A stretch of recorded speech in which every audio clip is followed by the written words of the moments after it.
Alors, bonsoir, bienvenue à cette cinquième séance maintenant du séminaire Espace essayistique où j'ai le plaisir d'accueillir ce soir notre essayiste du jour, notre essayiste de la semaine, Michaël Lachance. Avant de lui céder la parole, je vous explique un petit peu comment ça va fonctionner et je vous le présente de façon plus officielle. D'abord, je partageais avec vous, je pense, la page Wikipédia, qui va m'épargner bien des références que vous allez pouvoir retrouver ici. Alors, vous allez voir que Michaël a beaucoup publié sur toutes sortes de sujets, mais on va voir qu'il y a une tension déjà qui se profile dans le détail de sa bibliographie entre poésie, prose, essai. On va essayer de démêler tout ça aujourd'hui parce que c'est important pour notre objet. On va tout régler. On va tout régler aujourd'hui. C'est important pour notre objet, nous qui avons entrepris de réfléchir à la politique de l'essai, qu'est-ce qui est propre à l'essai. Et c'est important de départager ça peut-être des autres genres. Et avec Michaël, avec l'aide de Michaël, on devrait y arriver aujourd'hui. Alors, on peut lire sur la page que Michaël Douglas Lachance est un écrivain québécois qui réside au Saguenay et qui est né à Neuilly-sur-Seine le 23. On saute les détails. Quelque part. Juin 1952, il n'y a pas de problème. On assume. Qu'il est poète et essayiste. Et ça, c'est important. Sur la page, on commence par dire qu'il est poète et essayiste, philosophe et sociologue de formation. Il a publié des essais sur le rôle des intellectuels à l'époque des géants corporatifs et du paradigme techno-économique, sur la mondialisation de l'art et le sentiment d'échec de la civilisation, sur la censure dans les arts et la photographie, sur la poésie et la peinture allemande contemporaine devant le trauma, sur la cyberculture et le cinéma, sur la répression politique dans les arts et les biotechnologies dans le contexte post-9/11. Il mène parallèlement à ses travaux théoriques une activité de création en poésie et en art-performance. Michaël Lachance est chercheur au Centre de recherche Culture, Art, Société. Il est rédacteur à la revue Inter-Art Actuelle. Il est également professeur titulaire ici en théorie Histoire de l'art au département des Arts et Lettres. Et on a la chance de l'avoir pour collègue. Mais voilà, ça, c'est la présentation qu'on peut lire sur Wikipédia. Mais si on cherche un peu, et là, je ne vais pas me mettre à partager avec vous l'ensemble des topos bibliographiques sur Michaël Lachance, mais on le présente tantôt comme poète et essayiste et tantôt comme essayiste et poète. Effectivement, sur la présentation qu'on peut lire au département des Arts et Lettres, Michaël n'est plus un poète et un essayiste, il est un essayiste et poète. Et l'ordre est inversé. Vous allez me dire, ça ne veut rien dire, c'est pas important, mais je pense que c'est très signifiant en fait. Là. Il va falloir aller au bout de cette histoire-là. Une fois sur deux, c'est dans un ordre inversé. Bon, on comprend que quand il est question de parler d'une publication en poésie, on va mettre à l'avant-plan le titre de poète. Et quand il est question de parler de ses essais, on va mettre à l'avant-plan le titre d'essayiste. Mais cette confusion se propage ailleurs, jusque chez les libraires, où certains de ces titres, que lui-même considérait comme des essais, se voient classés dans la section poésie. Certaines de ses œuvres poétiques se voient classées comme des romans ou des essais. Et une confusion générale semble régner autour de la nature exacte de ces contributions, à ma plus grande satisfaction, parce que je pense que ces genres sont faits d'hybridation et que Michaël l'a très bien compris et l'a très bien intégré. Et c'est tout naturel pour lui. Il passe d'une forme à l'autre et ne fait très peu de cas, somme toute, des questions génériques, je pense, mais peut-être qu'il va me corriger. Alors, je ne passais pas à travers l'immense bibliographie de Michaël, de sa production. Je ne fais que souligner quelques essais de critique et réflexion, dont certains sont parus récemment, là, Poétique des encres, symbolique fabrication en 2021, Les inventeurs de vacarme, théorie et pratique de la performance en 2021 aussi. Nous tournons dans la nuit, la poésie, le défi de l'infini de Giordano Bruno à la mécanique quantique en 2018. Et ça se poursuit. Ça, c'est les essais de critique et de réflexion. Et là, vous avez, après ça, une section poésie où on évoque, à part Horizon liquide, qui est paru en 2018, Fantôme en 2018, Crapaudine en 2015, on évoque donc une production en poésie qui n'est pas sans poser problème parce que si vous allez sur le site de Renaud Bré pour vous procurer Crapaudine, vous allez trouver Crapaudine dans la section essais littéraires. C'est quand même intéressant. C'est quand même intéressant. Alors, sans compter qu'on a accordé à Épisodie, je pense, le prix du roman, alors que ce n'est pas nécessairement un roman a priori. Hein. Si vous l'avez lu, vous allez comprendre tout de suite que c'est un peu étonnant d'avoir accordé un prix du roman pour ce très beau livre par ailleurs, mais qui pour moi n'est pas un roman et plus proche de l'essai à bien des égards.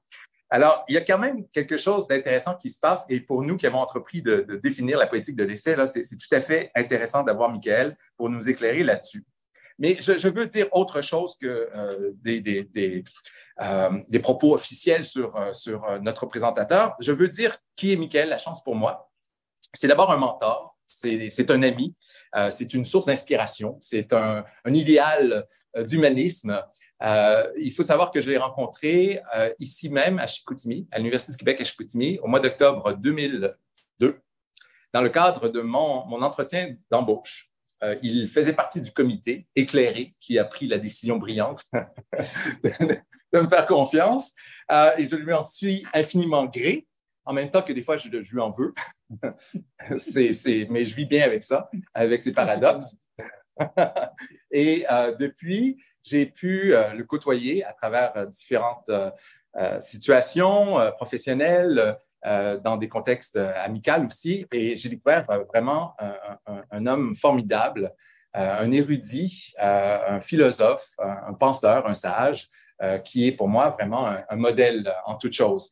Je le pense vraiment. Mais surtout, pour moi, Michaël est un natural born essayiste. Okay? C'est quelqu'un qui... il voudrait éviter de faire de l'essai, il ferait de l'essai malgré lui. Et c'est intéressant d'interagir avec lui parce que c'est pas seulement un natural born essayiste, un essayiste né, c'est aussi un essai vivant, un véritable essai vivant. Parler avec Michaël Lachance, c'est entrer dans un espace essayistique où nécessairement, à travers le dialogue, là, il va vous amener à accoucher de vos propres pensées à la manière de Socrate. Il va entreprendre une espèce de maïeutique où vous allez être entraîné dans un maelstrom de considérations philosophiques, anthropologiques, sociologiques, presque malgré vous, mais éminemment plaisantes, ces considérations, toujours, et fécondes, et c'est incroyablement stimulant. Et c'est ce que j'apprécie le plus des conversations que j'ai eues à travers ma carrière et nos relations avec Michaël, c'est à quel point on en sort à chaque fois allumé, stimulé, édifié. C'est quelqu'un qui, au détour de la conversation la plus banale, va vous faire accoucher comme ça de vos propres idées à travers un dialogue qui est toujours aussi stimulant que bienveillant. Et c'est précieux d'avoir quelqu'un comme ça. Merci beaucoup. C'est un monument de culture, c'est une encyclopédie de référence pour moi, propre à vous donner des complexes, mais en même temps, c'est quelqu'un de terriblement humble qui vous donne le sentiment d'être important quand vous êtes avec lui. Et bref, c'est un chic type. C'est vraiment bon. C'est un bel essai qu'il nous offre là. Alors, j'ai invité Michaël sans savoir véritablement de ce dont il allait nous parler, mais je savais que du moment qu'il allait ouvrir la bouche sur quoi que ce soit, ce serait déjà un essai. Et je vous invite à prendre acte de ça, là, à remarquer qu'il ne peut s'exprimer qu'autrement. Que de cette façon-là. Il ne peut s'exprimer autrement, en fait. Et c'est tant mieux pour nous, c'est tant mieux pour notre propos. Alors, je lui ai donné carte blanche pour nous parler aujourd'hui de son livre, d'abord, que vous avez eu à lire, L'Enfant de Neptune, mais aussi de son parcours d'essayiste. Il se pose la question lui-même, il m'a offert un exemplaire et si je peux me permettre de partager avec vous la dédicace, il écrit pour mon ami Luc Vaillancourt, peut-être un essai, point d'interrogation. Se demandant lui-même, est-ce que c'est vraiment finalement un essai?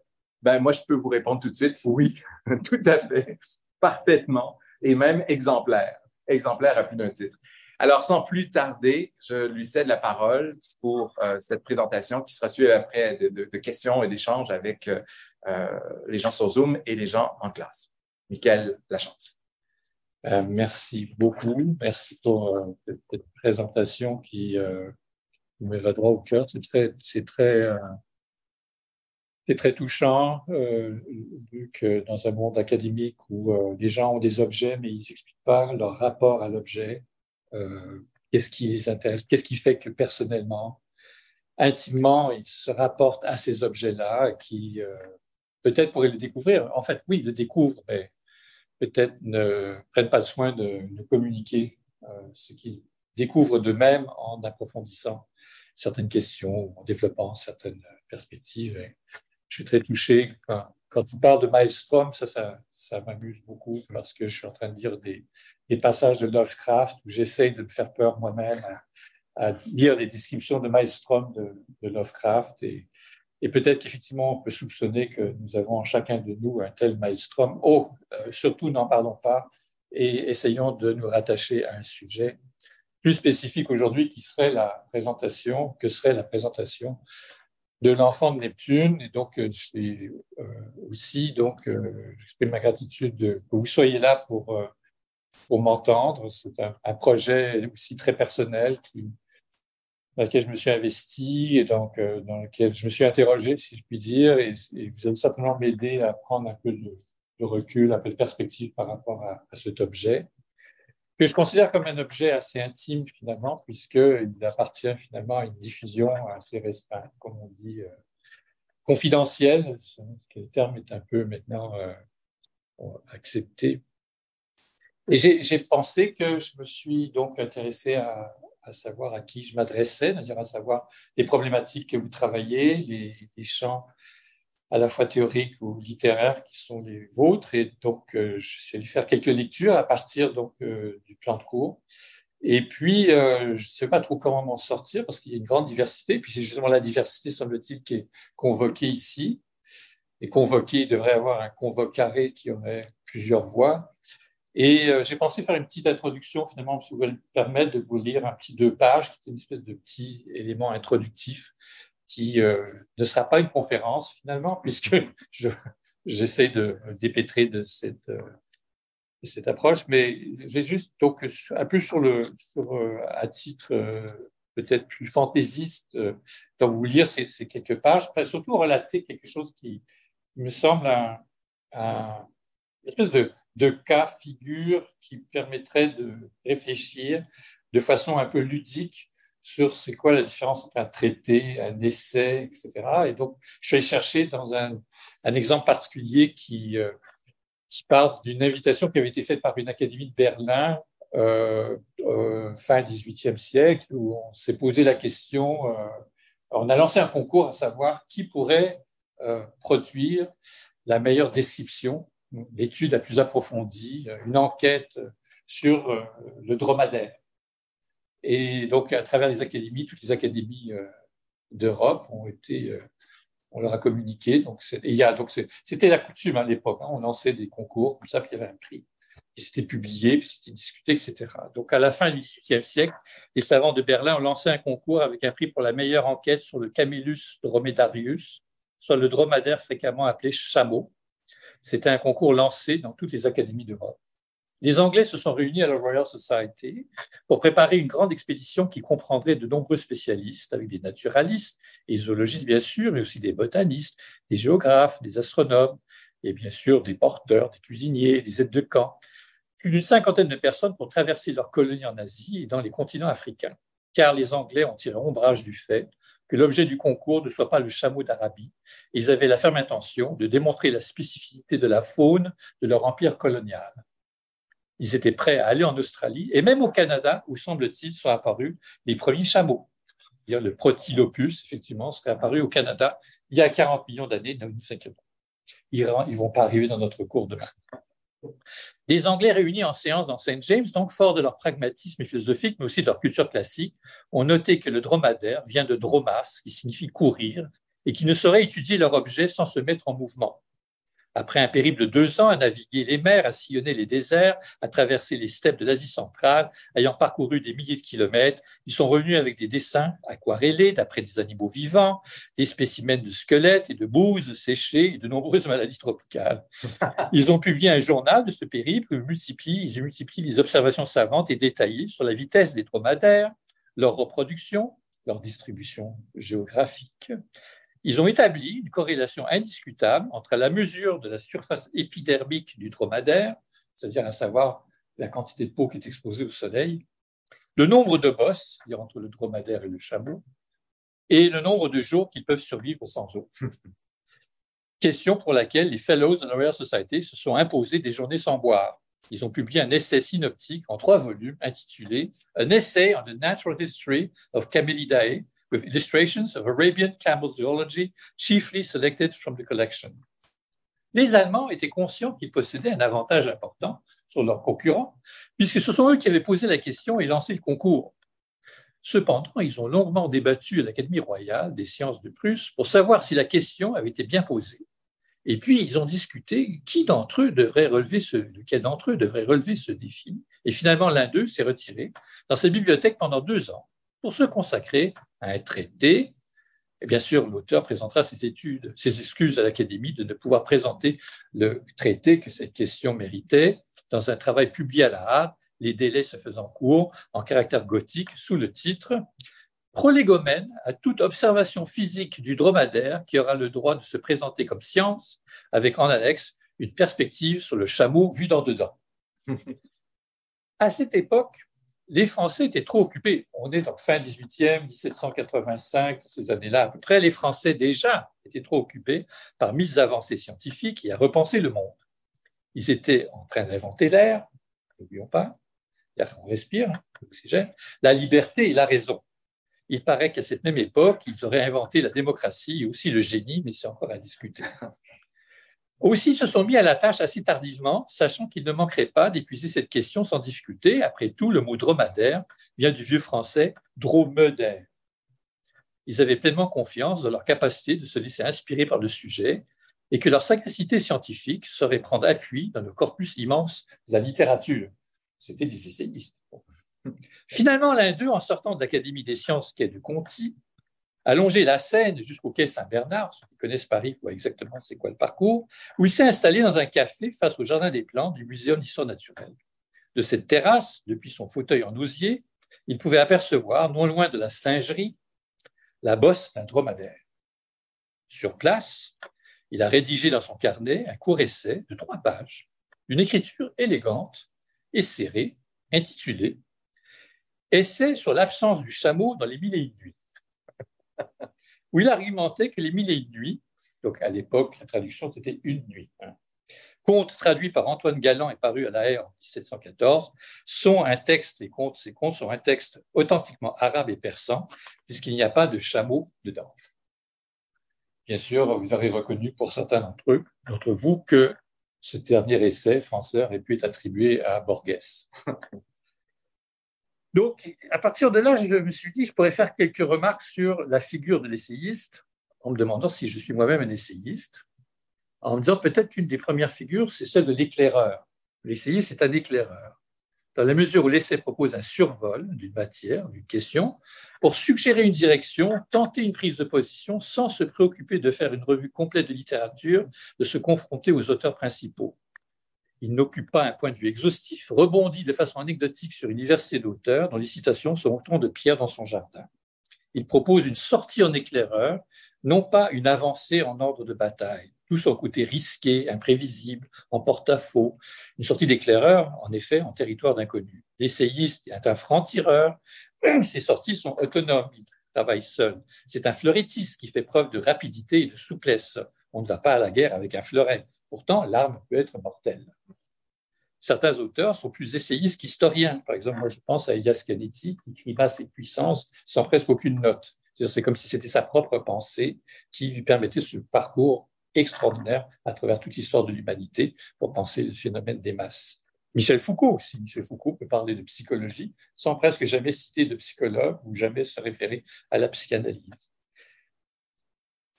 Dans un monde intellectuel découpé en chasses gardées, et c'est là aussi où mon histoire, ma petite fable des académies m'intéresse, c'est qu'on oublie trop que lorsque l'on parle de la diversité des approches que l'essayiste peut se donner, il ne faut pas perdre de vue qu'on vit dans un monde où les champs intellectuels sont sauvagement gardés, férocement plutôt. Et donc, j'appelle ça des chasses gardées. L'essai permet des incursions qui passent sur des territoires que l'on n'entend pas revendiquer, des domaines en regard desquels on n'a pas de prétention. Donc, c'est quasiment un modèle féodal où, effectivement, moi, je suis je suis un spécialiste de Nietzsche, par exemple, et donc je ne supporterai pas que quiconque publie, parle, soit interrogé, ou même cite Nietzsche en quelques circonstances, parce que si quelqu'un doit parler de Nietzsche, c'est moi, c'est ma chasse gardée. Vous voyez, et donc, c'est mon capital, c'est mon territoire, c'est etc.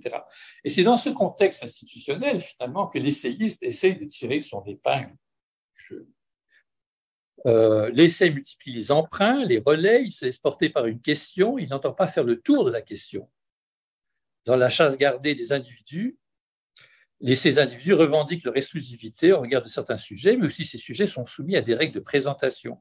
Et là, je voulais simplement manifester le fait qu'il y a des domaines ainsi qui ne sont pas forcément contrôlés sous la surveillance de certains individus, qui seraient les ténors, mais qui sont contrôlés par la forme à laquelle vous devez vous astreindre si vous voulez aborder le sujet, si vous voulez aborder cette forme. Donc, ces sujets sont soumis à des règles de présentation, des conventions méthodologiques qui ont des effets d'exclusion. Alors, ce ne sont pas les individus, les critiques, éditeurs, professeurs, qui nous interdisent de parler de certaines choses, mais l'obligation de souscrire à une certaine forme pour en parler, ces obligations vous excluent d'emblée. Ne pas obéir à ces interdits de chasse gardée, c'est faire du braconnage. Par exemple, si vous proposez une revue de poésie, un poème avec des notes de bas de page, ça va très mal passer. Pourtant, qu'est-ce qui empêche de marquer le fait que vous avez développé ce texte, vous avez pu écrire ce poème à partir d'un travail d'érudition qui a précédé. Et ça m'est arrivé, j'ai posé un texte à la revue Liberté, et puis ils ont longuement débattu en disant, mais ou bien on ne le publie pas, et d'autres qui disaient, on ne peut pas le publier juste le poème sans les notes, et si on le publie, il faut le publier avec les notes, mais s'il y a des notes, ce n'est pas un poème. Et donc, c'est plutôt un essai avec une espèce de chapeau poétique. Enfin, donc, c'était un débat et j'ai eu de la chance, finalement, que ça a passé cette fois-là. Donc, ils ont effectivement publié le texte, qui était un texte qui était basé sur des formes fixes et des emprunts aussi à la poésie des Gitans. Ça s'appelait Canto Zigaro, Bouche sèche, Canto Zigaro. L'essai se caractérise par l'auto-implication de son auteur. Ça, c'est des choses que vous avez vues et que, avec Luc, et ça me paraissait intéressant juste effectivement de ressouligner cet aspect, c'est-à-dire que je ne peux parler, je m'interdis de parler d'un objet sans expliciter mon rapport à cet objet. Et ça, c'est une chose effectivement qui demande ou de l'humilité ou du courage ou des deux, hein, effectivement. Est-ce que je peux dire depuis quand je m'intéresse à un sujet, à moins de dire que je suis tombé dedans quand j'étais petit. Depuis quand? Comment est-ce que ça m'a transformé? Qu'est-ce que ça a changé en moi? En quoi cela me change, n'est-ce pas? Et peut-être que c'est le seul sens qui est vraiment du sens. C'est en quoi cela me change. Et peut-être éventuellement pour changer d'autres. Je prends appui dans cet essai, je prends appui sur des auteurs, donc peut-être une diversité d'auteurs. À ce moment-là, il n'y a pas d'approche systématique sur quels sont les auteurs convoqués. Ça va être au hasard d'un parcours, d'un cheminement. Mais aussi, je prends, et j'ai beaucoup aimé cette expression de Starobinski, je prends autorité sur mon expérience intime. L'auteur nous instruit, ouvre des horizons intellectuels, mais aussi donne des repères de son cheminement personnel. Foucault fait remonter cette auto-implication à Épiménide de Crétois, quand la réflexion devient une façon de se disqualifier, de perturber sa position du sujet. À ce moment-là, donc, le travail de raison, de rationalisation, n'est pas le moment d'emprise sur le monde, ou sur le sujet, ou sur le matériau, mais une façon de se déstabiliser soi-même. Et la raison pourquoi Foucault évoquait Épiménide, c'est qu'Épiménide a dit « je suis un menteur ». Vous comprenez tout de suite l'effet de l'auto-implication. Il parle de lui, mais il se disqualifie à la fois. Vous connaissez la contradiction, savoir si effectivement je suis un menteur. Quand je dis un menteur, je ne mens pas, etc. Et cette idée de l'auto-implication a beaucoup intéressé Foucault parce qu'il est parti de la scène, si vous voulez, sur quelle scène je me produis lorsque j'essaie de faire sens, quelque chose qui est vraiment très fondamental. Dès lors qu'on essaye de lire, écrire, on dit bien, pour qui on écrit, à qui on parle. Et donc, quelle est cette scène qui se déploie? Est-ce que j'imagine, je suis dans l'idéalisation d'une espèce de genre flûte enchantée, il y a une espèce de grand corpus de francs-maçons, les grands sages qui m'écoutent, ou bien est-ce que je vis dans un monde où il n'y a personne qui m'écoute et de toute façon, je ne peux pas faire sens, ou si je faisais sens, personne ne comprendrait. Enfin, c'est dans cet autre versant, si vous voulez. Et donc, cette idée de une espèce de tribunal du sens, c'est celui-là qui est justement, c'est-à-dire ce corpus des grands sages devant lesquels je comparais et devant lesquels j'essaie de faire la preuve des profondeurs de mon érudition, de la justesse de mes vues, etc. C'est ça qui vole en éclat. Non seulement je me mets en cause moi-même, c'est-à-dire j'ironise sur ma propre posture, mais en même temps, j'ironise aussi sur l'espèce de théâtre dans lequel je me produis, dans lequel je tente à idéaliser des individus autour de moi et croire toujours que c'est devant ces gens. Mais si on peut revenir à une posture beaucoup plus postmoderne en disant, mais de toute façon, tout le monde est trop occupé pour lire. Écoutez, continuez à écrire. Tout le monde est trop occupé pour lire. Et c'est là où la question de l'auto-implication devient intéressante, puisque vous venez à écrire dans le but de vous transformer vous-même, de vous déplacer vous-même, de vous déstabiliser vous-même, avant même d'essayer de persuader. C'est une espèce de rhétorique à soi, quoi. On n'essaie pas de persuader quelqu'un d'autre, mais on essaie de se déstabiliser soi-même. Et où sans tant, pas tant se déstabiliser, mais se donner une certaine appréhension de ce qui pourrait bouger, de ce qui pourrait effectivement être déplacé. C'est pour ça qu'au début d'un essai, effectivement, que j'ai publié en 2019, qui s'appelle Une épine empourprée, et je cite au tout début, c'est ma première note, une théoricienne de l'histoire de l'art qui s'appelle Amelia Jones, et qui a écrit un texte qui m'a paru absolument magnifique, qui s'appelle A Neurasthenic History, et où elle développe une new method of art history, où elle explique que finalement, si vous voulez parler de Dada, il faut que vous soyez capable de parler de votre propre hystérie. Donc, oui, donc c'est pas seulement j'écris un essai, je travaille dans un domaine quelconque, et finalement, ce faisant, je comprends mieux qu'est-ce que je trouve là-dedans, qu'est-ce que je vois là-dedans, et qu'est-ce que ça peut m'apporter. Mais à l'inverse, je pars de mes attentes, mes besoins, ma souffrance peut-être aussi, mes affects, pour aller vers des sujets intellectuels qui, eux, seront toujours donc saisis, compris à partir de cette part de l'affect préalable, quoi.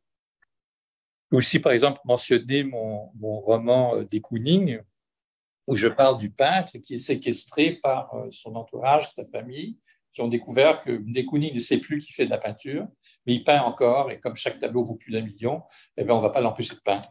Et donc, cette question de la perte de la mémoire, et ça m'a amené à penser à un jeu de substitution et à penser à une espèce de corrélat avec un scientifique à la fin de la guerre qui avait travaillé dans l'effort nucléaire l'Asie, et qui aurait donc, dans un jeu de substitution, serait venu à faire de la peinture. Et bien entendu, vous serez d'accord avec moi, ça je pense que c'est une chose sur laquelle on peut tomber d'accord. C'est plus facile pour un physicien du nucléaire de se mettre à la peinture que pour un peintre de se mettre à la physique nucléaire. Vous pouvez en penser ce que vous voulez. Mais c'est donc un peu la base que je me suis donnée dans ce jeu de... Mais en même temps, à travers tout ça, il y avait une dimension autobiographique qui était en sourdine, qui n'était pas trop explicitée. Il y a une espèce au début. Il y avait le fait que mon père avait combattu au Monte Cassino, qu'il y avait des possibilités que j'ai de la famille en Allemagne, des choses qui étaient donc encore dans ce qu'on peut appeler les secrets de famille, mais les secrets en général, et qui font appel, si vous voulez, à une espèce de regard qu'on porte sur à la fois le passé et l'ailleurs et l'altérité. Je passer sur certaines choses que je vois que je m'étire un peu, que je m'attarde un peu. Je vais revenir donc simplement à quelque chose aussi qui est très, très souvent évoqué pour ce qu'il en est de l'essai, c'est l'enchevêtrement des genres. Et ton introduction, Luc, me rappelle le fait que dans un essai, on peut à la fois mettre des faits scientifiques, de l'érudition, et puis tout à la fois introduire de la fiction, ou tout d'un coup arriver avec un point de vue personnel, puis à la fois tout d'un coup on fait parler d'autres acteurs dans ce domaine-là. Et il est vrai que je me suis à quelques reprises, je me suis pris de façon oblique. Par exemple, je me suis intéressé au discours de la méthode de Descartes, mais en rédigeant une fiction, c'est-à-dire en essayant de reconstituer un manuscrit perdu qui s'appelle les Olympica, C'est la réalité. Il y a toujours cette part de la réalité qui est très importante et qui déclenche le fantastique, dans la mesure où vous voulez démontrer que la réalité est fantastique, n'est-ce pas? Et il y a cette part de la fiction qui vient compléter. Freud avait dit ça à propos de Bachofen. Je pense que le romancier était peut-être le meilleur historien lorsque, bon, c'est un autre sujet, mais donc je suis, par exemple, pour un ouvrage qui s'appelle Le cerveau en feu de M. Descartes, lui en 2013, j'ai pris le biais de la fiction pour reprendre une critique de Descartes qui, en fin de compte, sur le plan philosophique, me paraît assez solide, puisque j'ai même enseigné des cours de Descartes et des cours de logique dans une vie passée. Et donc, mais plutôt que d'arriver avec une espèce de démonstration académique, regardez, voilà ce que je pense de Descartes et que dorénavant, c'est comme ça qu'il faut parler de Descartes et c'est ça qu'il faut comprendre, je peux passer dans une projection, si vous voulez, où je m'imagine être Descartes sur le bord d'un fleuve une rivière qui est installée dans son poêle, qui, comme on observe à tout cet aspect-là, et qui a pris trop de tabac et qui finalement tombe dans un espèce de délire qui nous amène tout ça à la prise de l'ayahuasca à la fin et qui a fait de cet ouvrage, d'ailleurs, je crois, le seul ouvrage qui soit jamais catalogué en mettant à la fois sur le même descripteur ayahuasca et Descartes. Mais l'essai présente un enchevêtrement des gens. Oui, mais c'est ça, ce que tu avais dit au début quand tu me présentais comme essayiste et poète. Oui, je dois dire que je peux le. C'est pas un effet, ce serait pas de l'ordre du bilan que de dire maintenant que. Oui, parce que c'est une question que je me suis toujours posée. Si je veux vraiment être pris au sérieux comme poète, il ne faut pas que j'écrive des critiques d'art, il ne faut pas que je fasse des comptes rendus d'ouvrages, il ne faut pas que je développe des petites monographies sur des sujets de n'importe quel ordre, que ce soit la mécanique quantique ou, je sais pas, les encres ou les canalisations qui acheminaient l'eau creusée par les Romains en Provence, par exemple. Pourquoi je m'intéresse à toutes ces choses-là si je veux être pris sérieusement comme poète? Ça m'est arrivé, par exemple, d'être dans une maison d'édition à Montréal, et puis je suis en train de regarder un manuscrit avec mon éditeur en face de moi, Robert Giroux, aujourd'hui retraité, c'était l'édition Triptyque, et là il y a un appel qui arrive, il dit on voudrait que les éditions Triptyque envoient un poète au Festival de poésie de Trois-Rivières. Il est en face de moi, le bonhomme. Là, il répond à la personne qui tient le téléphone, il dit « Oui, mais pour Trois-Rivières, je veux quelqu'un, un vrai poète, pur jus. » Pur jus, je cite, c'était l'expression que j'avais dit. Je ne suis pas un pur jus. Je suis quelqu'un qui fait. Moi, je me souviens quand j'étais à l'UQAM en philo, il y avait un des profs dont on parlait dans son dos de façon pas très charitable du fait qu'il faisait de l'aquarelle. On avait découvert, c'était Jean-Guy Meunier, spécialisé en sémantique des langages artificiels, linguistique computationnelle, si je donnais l'expression exacte. Mais il faisait de l'aquarelle. Donc, ça teintait, ça disqualifiait finalement toute son entreprise philosophique. S'il était vraiment philosophe, il serait là vraiment avec une chandelle posée sur sa table et puis donc comme Rembrandt en bas d'escalier en spirale, quoi, comme le personnage de Rembrandt. Et donc, je reviens maintenant pour vraiment conclure à cette courte présentation qui commence à ressembler un peu trop à une conférence, à L'Enfant de Neptune, donc cet ouvrage-là. Donc, est-ce que c'est un essai? Donc, à partir de ces considérations-là, je me suis dit, bon, est-ce que, oui, en prenant un peu de recul, en allant chercher des éléments que tu amènes que j'ai pu capter et glaner dans ta bibliographie, est-ce que je peux parler de cet ouvrage-là comme un essai? Donc, effectivement, il y a une dimension qui est intéressante, c'est l'histoire de l'astrologie. Et on peut ne pas croire à l'astrologie, et je m'empresse pour que vous ne croyez pas que je sois complètement devenu capoute, que je n'y crois pas. Donc, je ne suis pas en train de lire mon horoscope tous les matins. Ceci dit, c'est très poétique et très intéressant, hein, mais c'est une façon de s'intéresser à soi qui, finalement, en vaut d'autres. Hein, bon.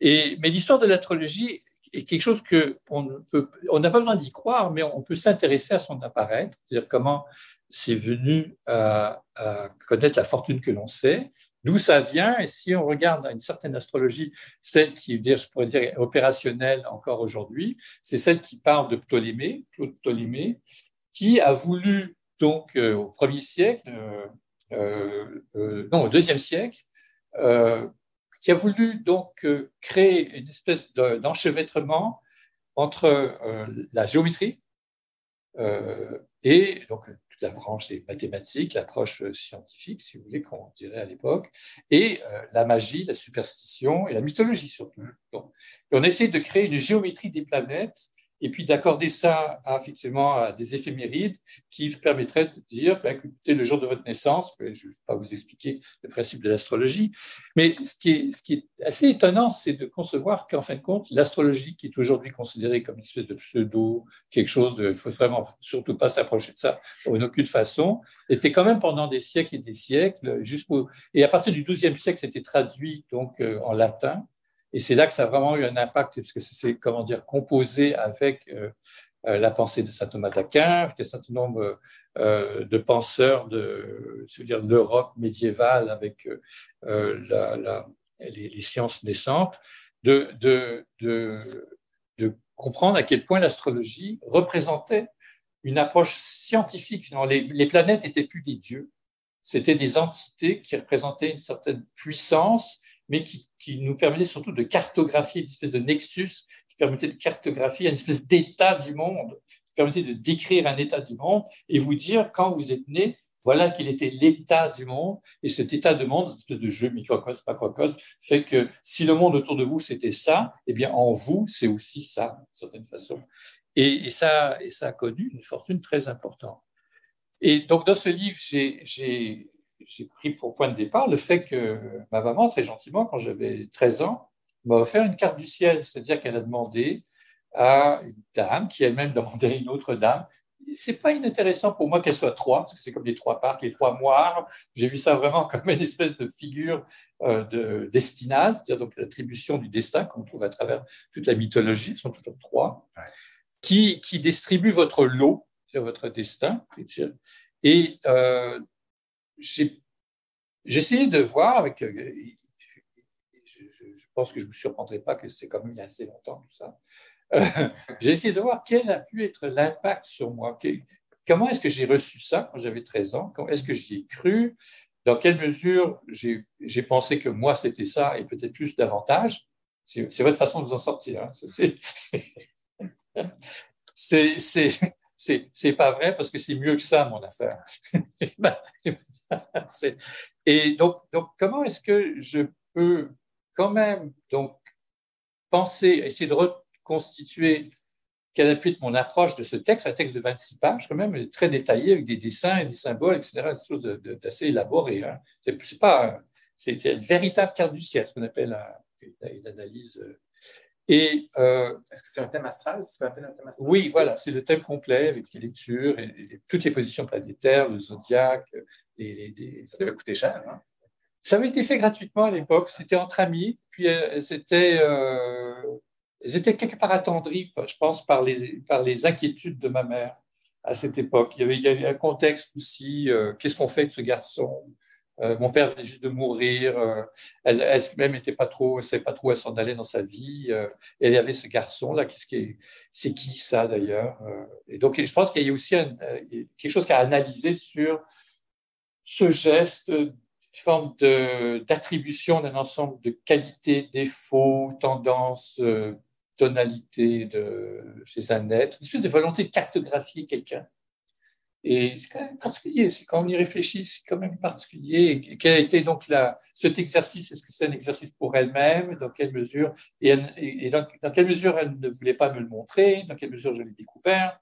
Je suis un être très curieux, je fouille partout tout le temps, donc je suis tombé dessus. Et avec des choses qui sont sorties qui étaient incroyables. Pourquoi je devais mourir très jeune et que finalement le conseil qui était presque donné, qui était presque la question qui s'est soulevée à ce moment-là, c'est comment est-ce qu'on s'attache aux gens qui vont disparaître. C'est intéressant aussi. Il y a cette perspective sur la vie. À tout moment, on n'a pas besoin d'une carte astrale pour se poser des questions comme celle-là.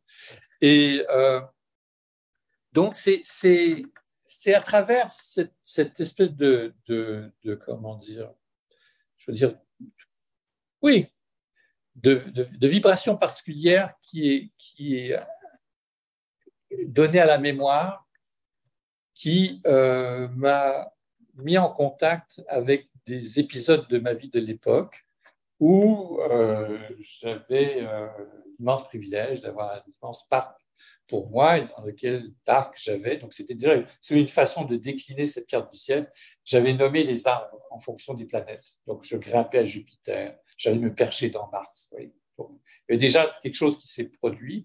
Puis, ce souvenir-là m'a ramené à d'autres souvenirs pour essayer de repenser le regard que l'enfant porte sur le monde.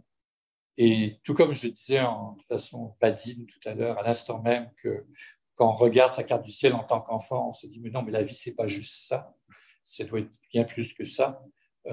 Tout comme vous avez aussi cette propension peut-être enfant à croire que le monde est bien davantage que ce qui s'offre sous vos yeux et qu'il ne reste qu'à vous de le découvrir et d'avoir les expériences, les accidents, les rencontres qui vous permettront de pénétrer ce monde extraordinaire qui ne peut être qu'extraordinaire, puisque vous en faites partie. Encore une fois, je m'excuse. Donc, il y a le fait aussi que le texte, je ne sais plus, là, j'ai fait ça un peu de mémoire, mais je pense, oui, c'est ça, il y a des moments poétiques aussi. Tout d'un coup, dans le texte, vous avez donc où tout d'un coup, je passe au mode plutôt poétique, c'est-à-dire pour ce qui en est simplement de la typographie et de la mise en page. La poésie, c'est juste la mise en page. On sait on s'en fait pas trop de ce côté-là. Et puis, il y a le fait aussi que ça me permettait de mettre en scène quelque chose, comme vous voyez, un graphique qui représente la carte du ciel, d'introduire j'adore la typographie, donc je suis prêt à écrire n'importe quoi pour mettre des caractères typographiques intéressants dedans. Moi, je fais de l'aquarelle pour les couleurs. Hein. L'aquarelle, c'est pas important. Ce que j'aime, c'est les pinceaux et les godets. Et après, je fais de l'aquarelle pour pouvoir utiliser ça. Mais c'est la même chose. Donc, j'ai écrit tout ça pour pouvoir mettre des symboles astrologiques partout dans un texte. Et donc, et en bout de ligne aussi, donc en bout de ligne, c'est peut-être rejoindre une dimension de l'essai qui dans un style très libre de prose, donc à la fois souvenirs biographiques, commentaires sur l'origine de cette pseudo-science et de ce qu'on peut lire dedans, tout ça déclenché à partir d'une phrase de Borges que j'ai mise là, qui est vraiment le déclencheur. Hein. Ah oui.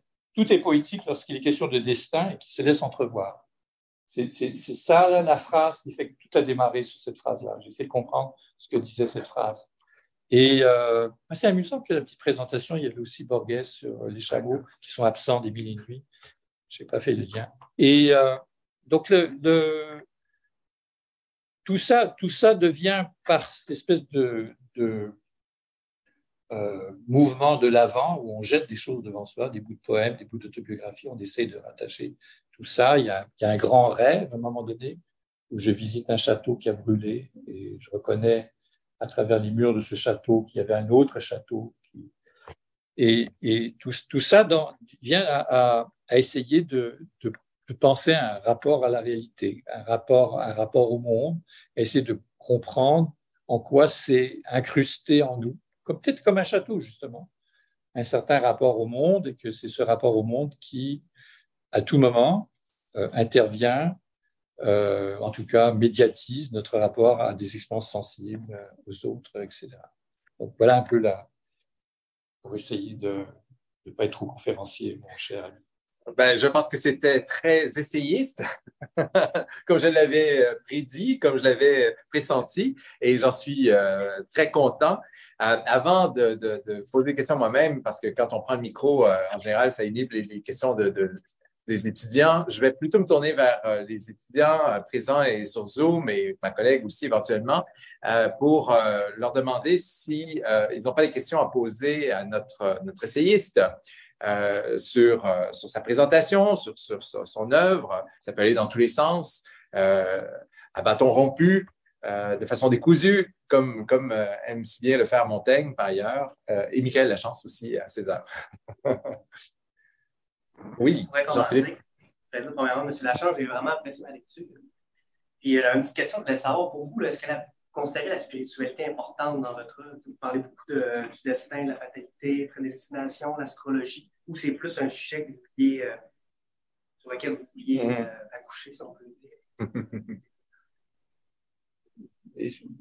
quelle question très vaste. Et je suis bien heureux de savoir que vous êtes attaché derrière votre écran pour les 12 heures à venir, ce qui me donnera la possibilité de te répondre convenablement.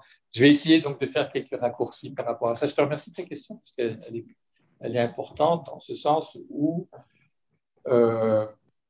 peut-être que les personnes qui sont, je dirais, travaillées, occupées par les questions spirituelles, en même temps, c'est qui tentent de s'en éloigner, ou du moins de prendre leur distance prendre une distance par rapport au schème d'interprétation qui habituellement apesantissent ces questions.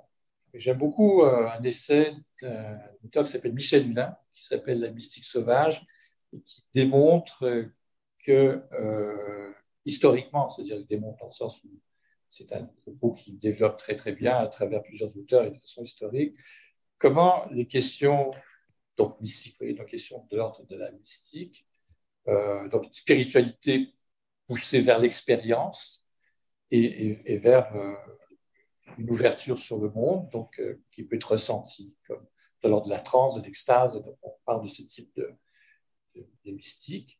Comment cette mystique, pour Hulin, du moins, elle fait partie d'une proportion naturelle de l'être humain. Nous sommes tous mystiques, tout comme nous sommes des amoureux, comme nous sommes des rêveurs, nous avons ce soupçon qu'il y a autre chose que ce que le discours logico-rationnel nous dit la réalité. Et heureusement que nous avons ce discours logico-rationnel, certes, mais nous avons par des aperceptions, des épiphanies peut-être, des aperçus. C'est un peu le mot auquel j'emploie trop souvent, je crois. Des aperçus d'autres choses. Mais nous n'avons pas la possibilité de le creuser autrement que de se soumettre à des discours qui sont, eux, très déterminants. Donc, discours quelquefois orthodoxes, Donc, c'est là que, dès lors qu'on décrit quelque chose comme spiritualité, déjà, ça pose problème pour moi. Et c'est pour ça que là, je suis très frileux, puis je me retranche plutôt dans l'idée de la poésie.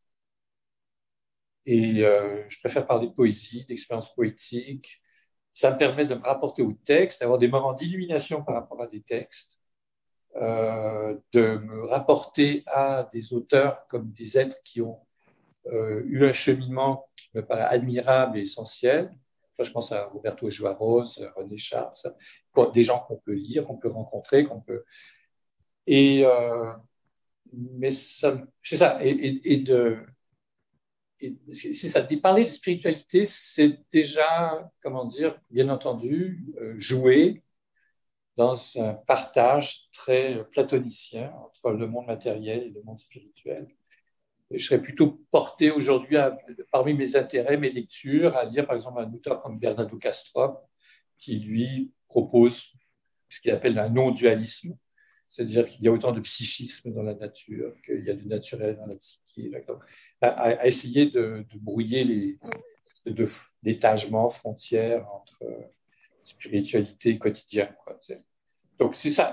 La poésie étant une façon de trouver la spiritualité dans le quotidien, mais à condition qu'on puisse aussi ne pas être... d'avoir le courage de trouver le quotidien dans la spiritualité. Oui, c'est une réponse un petit peu facile, mais je trouve que je m'en sors bien. C'est ma question est assez large aussi. Belle question, les faits, belle réponse aussi. Est-ce qu'il y a d'autres questions, commentaires? Oui, moi j'aurais une question. Allez-y, Johannes. C'est là. Oui. Bonjour, monsieur Lefebvre. Bonjour. Vous allez bien? Très bien, merci. Oui, oui. OK. Heureux d'être ici, en tout cas. Ouais. Moi, je vous trouve très délicat, très fou. Vous êtes très délicat. Très délicat. Ah. Oui, très délicat, c'est ça. Et je me demande si cette esthétique de la communication, aussi bien l'oral qu'à l'écrit, qui semble mêler ironie comique, de sorte que la dimension démonstrative... Attention, Sigla, votre micro semble frotter ou parasiter, je ne sais pas. Il y a des interférences, on ne comprend pas ce que vous dites. Pouvez-vous vous rapprocher de l'ordinateur ou vous assurer de parler dans le micro directement? Oui, c'est correct. On entend bien, là. C'est bon. C'est bien. OK. Allez-y. Je dis que je trouve M. Lachance, je le trouve très fin. Vous êtes assez délicat dans la communication orale, dans la communication écrite également.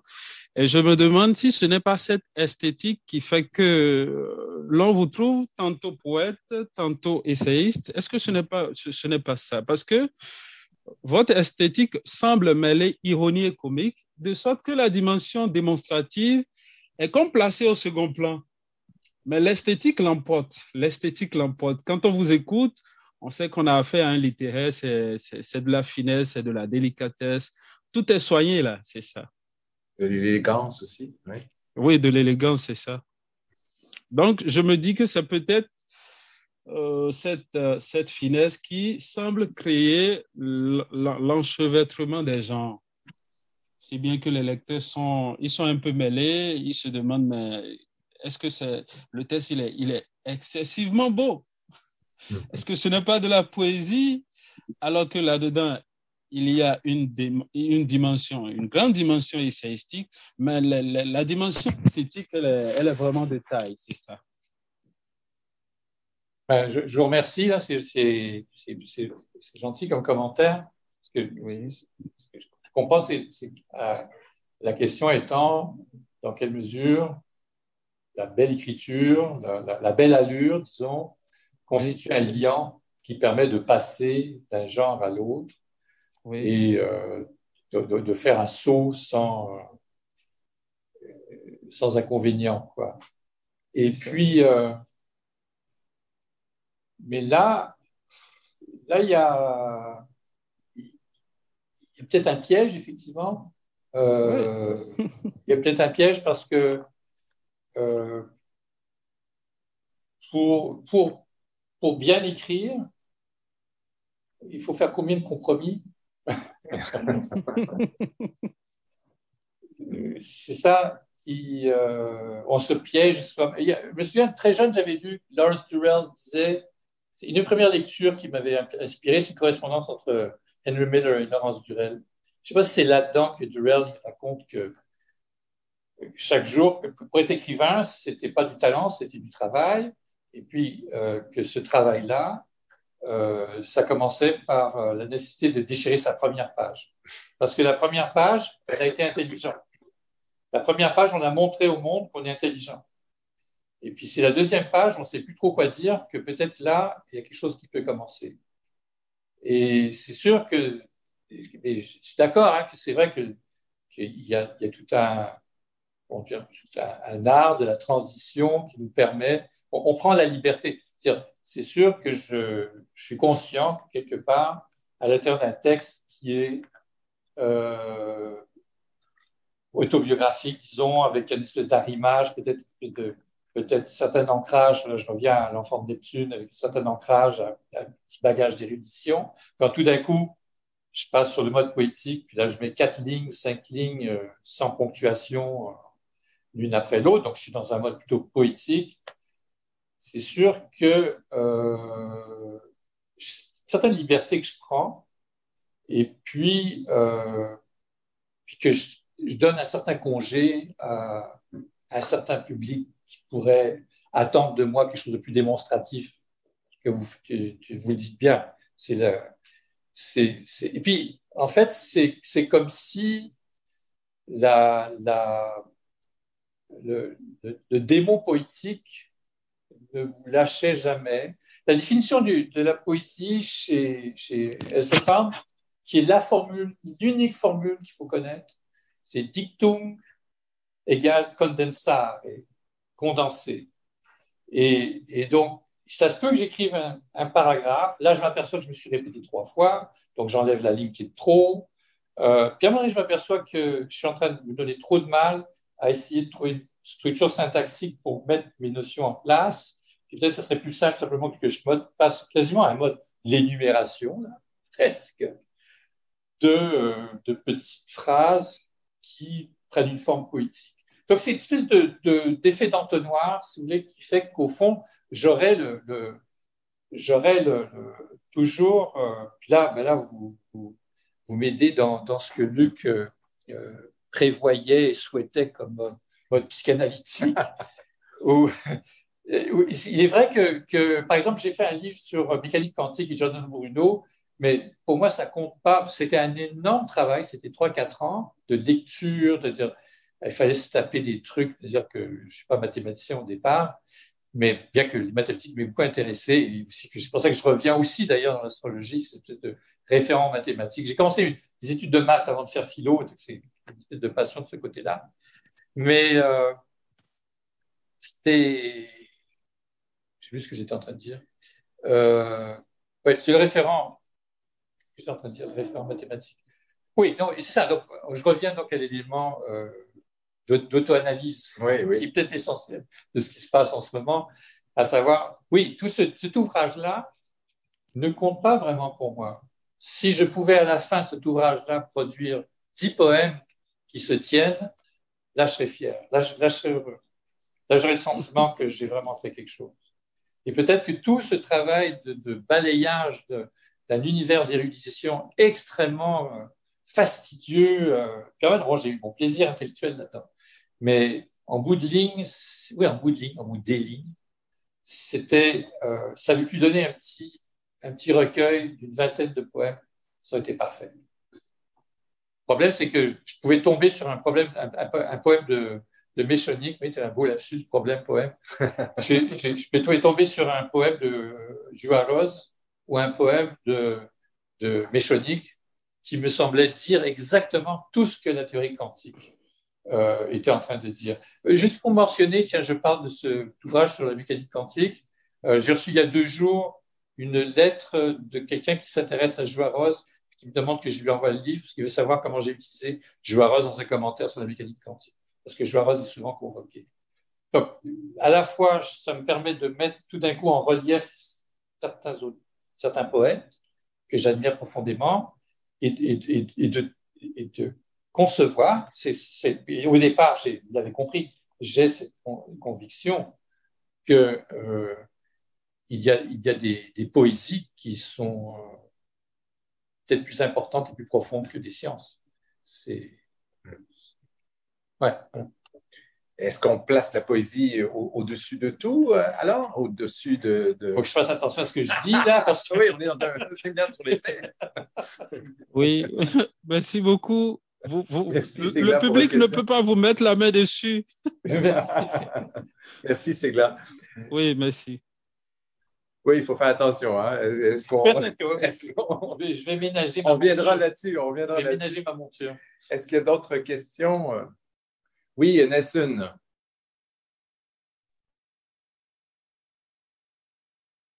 faut mettre le micro. Oui, le micro pour l'instant est fermé. Ah, c'est voilà. Désolé, la souris était encombrée de papier.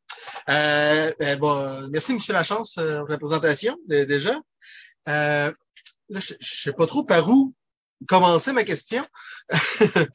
Moi, je m'intéresse, entre autres, en fait, à la capacité des non-lecteurs à se prononcer sur un livre qu'ils n'ont pas lu. Donc, en passant par les réadaptations, ces choses-là. Et, veux pas, la réflexion est venue principalement du travail de Bayard sur comment parler des livres que l'on n'a pas lus, que j'ai amené ailleurs dans des publics un peu moins spécialistes et tout ça. Mais je voyais quand même quelque chose là-dedans, donc dans le travail de l'essayiste, si Bayard a dérangé, si on veut, en parlant de gens qui se prononcent en se référant à des livres non lus, est-ce que l'essayiste, d'une certaine façon, ne se prononce pas sur des livres qu'il a lus sans nécessairement s'y référer? Vous parlez donc d'une ligne de Borges qui vous a inspiré. À ce moment-là, bon, comment on peut accepter ou du moins proposer une réflexion autour de lecture sans nécessairement s'y référer? Et ma question en bout de ça serait un peu, est-ce qu'il y a une place dans la recherche actuelle qui passe plutôt par l'essai Donc, vous parliez des modèles là, ultra spécialisés. Si je suis spécialiste de niche, il n'y a que moi qui peux en parler. Est-ce qu'il y a encore place à l'espèce de braconnage littéraire, là, comme en parlait un peu de Certeau, là, alors qu'il n'y a pas si longtemps, dans la nouvelle critique et tout ça, ça passait beaucoup par l'essai et ça a transformé le domaine. Est-ce qu'il y a encore une place dans la recherche dite officielle universitaire pour une réflexion qui vient de l'essai et non du travail référencé et tout ça? Oui, merci. Il y a effectivement plusieurs éléments que vous convoquez. D'abord, la notion d'érudition est importante. Je crois profondément en l'érudition et j'y crois pas parce que je suis un érudit, mais parce que j'ai rencontré des érudits. Et c'est quelque chose c'est une classe à part, ça. Les grands érudits, c'est assez impressionnant. Et donc, c'est une vie intellectuelle, c'est un engagement de vie, c'est quelque chose d'assez extraordinaire. Et je crois que l'on doit être le plus soucieux, précis que possible lorsqu'il s'agit d'érudition. Par exemple, la phrase de Borges, ça m'a pris un temps fou, juste pour mentionner celle-là, pour retrouver la référence exacte, retrouver à quel moment c'était publié, dans quelle langue, quelles sont les traductions, est-ce que moi je pourrais produire une nouvelle traduction. Je peux passer 2 jours juste sur cette phrase-là pour qu'après on la mette sur la 4e de couverture comme si elle était débarquée de Facebook. Alors ça, il y a cette approche, je pense, cette approche où il faut être très précis. Et il y a beaucoup de bonheur dans ça, parce qu'on fait beaucoup de découvertes et puis en même temps on arrive à mettre les choses en contexte. On en saisit mieux le sens, on comprend mieux qu'est-ce qui fait qu'un auteur en est arrivé là, à dire cette chose-là.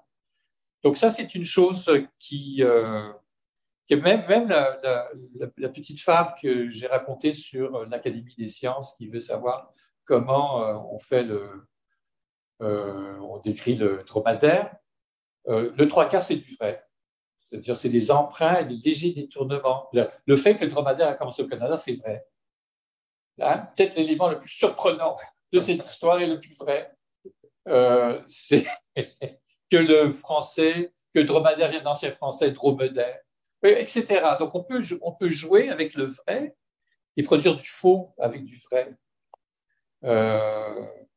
C'est le contraire de Inventing Anna. Hein. Inventing Anna, c'est le tout est vrai, mais les détails sont faux.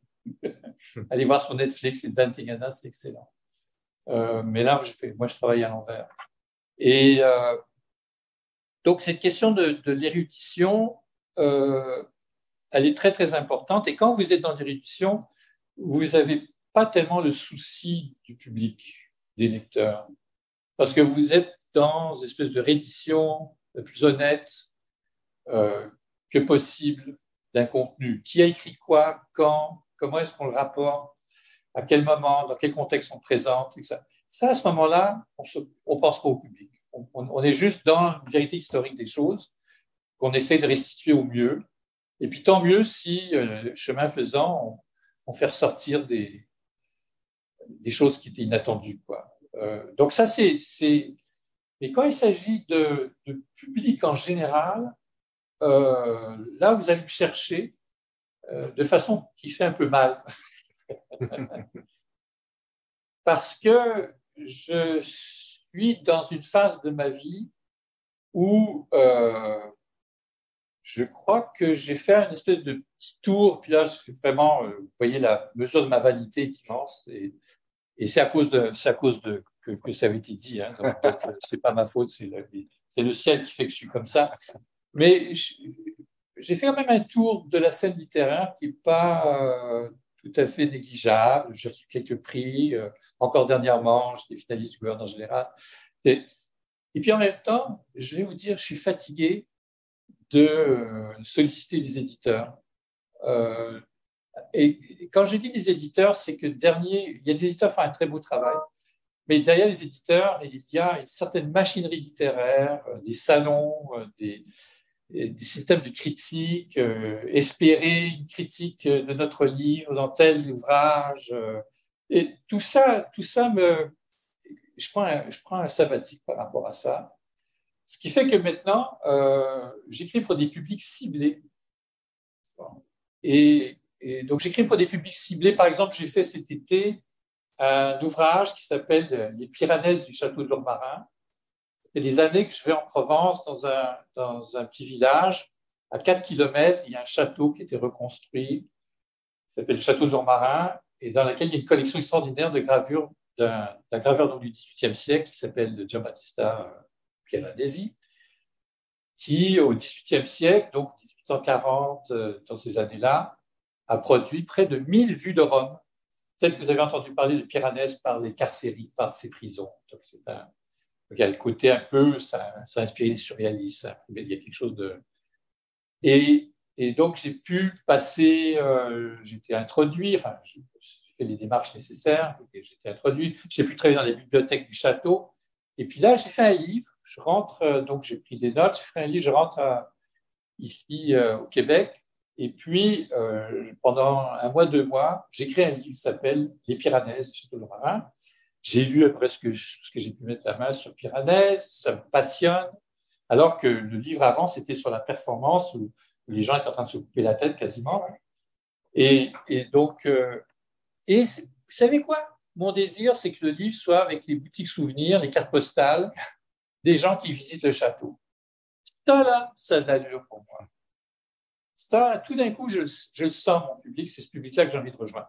Le dernier livre là, je reviens mercredi dernier, j'étais au Bexy, la rivière à Mars, qui est à la baie, un centre de nature plein air. J'ai fait un livre de haïku avec des étudiants. Là, on va refaire l'expérience.